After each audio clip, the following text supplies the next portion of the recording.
Na nossa aula de hoje, nós iremos falar um pouco sobre a força centrípeta e em seguida iremos fazer alguns exercícios sobre essa força. Iremos analisar de maneira um pouco mais teórica nessa aula a respeito da força centrípeta. Bom, antes de começar a nossa resolução de exercícios, eu gostaria de enfatizar um tópico que eu acho muito importante, que é a orientação dessa força, né? Observe nas figuras que a força centrípeta ela é sempre tangencial à trajetória. E aqui nós temos dois movimentos, o movimento acelerado e nós temos o movimento retardado, né? O que eu queria chamar a atenção de vocês é que no movimento acelerado, a força ela tem o mesmo sentido que a velocidade. E no movimento retardado, né, eles têm sentidos contrários. Então, são duas coisas que eu gostaria de chamar a atenção a vocês. Iremos analisar mais situações nos exercícios. Olha só, para a gente poder responder 5 questões que eu separei, eu peguei essa figurinha, né? E nela nós iremos fazer a análise para todos os nossos exercícios, né? Considerando que o carrinho tem massa 2 kg e a sua aceleração a aceleração do carrinho constante e seu módulo vale 0,5 metros por segundo.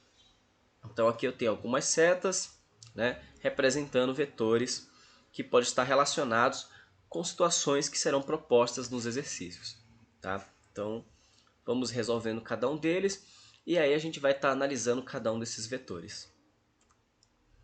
Bom, olha só, a primeira pergunta feita a respeito do carrinho é o seguinte: a velocidade vetorial do carrinho em P é mais bem representada pelo vetor. Como nós vimos, o vetor velocidade ele é tangencial à trajetória, né? O vetor V, vetor 4, 3, 2, 5, nenhum deles está na direção da trajetória, que seria o vetor 1. Né? O vetor 1 está mostrando a trajetória do carrinho, que no caso ele está andando para frente, né? E está tangencial à trajetória, que seria essa curva aqui. Então, esse seria o nosso vetor. Então, a nossa resposta aqui da nossa primeira análise é o vetor 1. Na nossa próxima análise, vamos considerar que, se o movimento for acelerado, a componente tangencial da força resultante, que age no carrinho em P, será mais bem representada pelo vetor.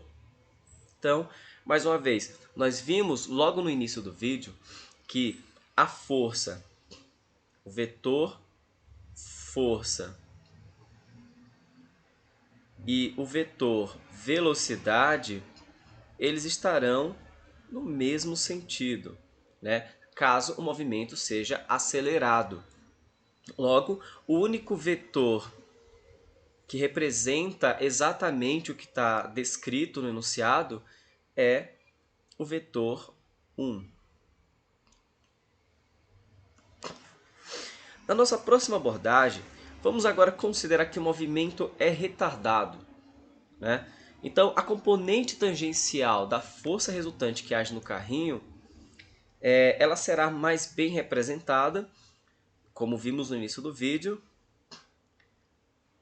Nós temos um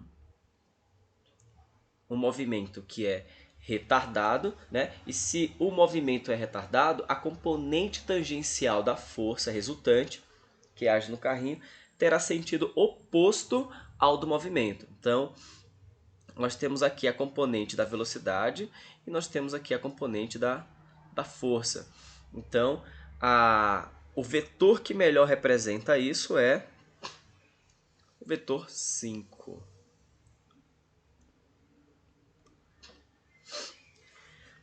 Bom, nós não podíamos ficar sem calcular alguma coisa, né?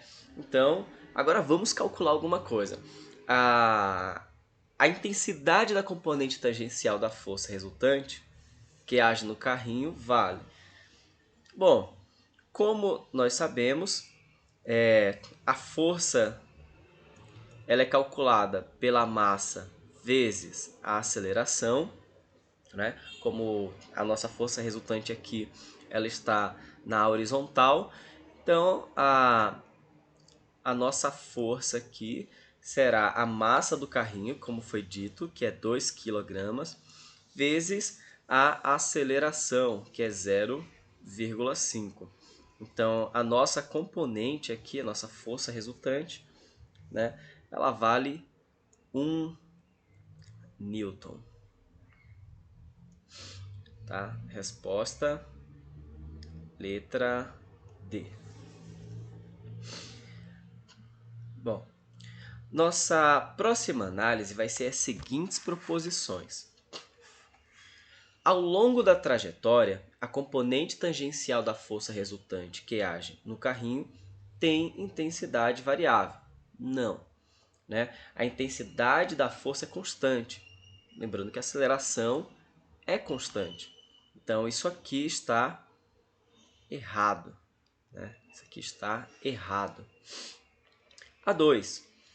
Ao longo da trajetória, a componente tangencial da força resultante que age no carrinho é constante. Não.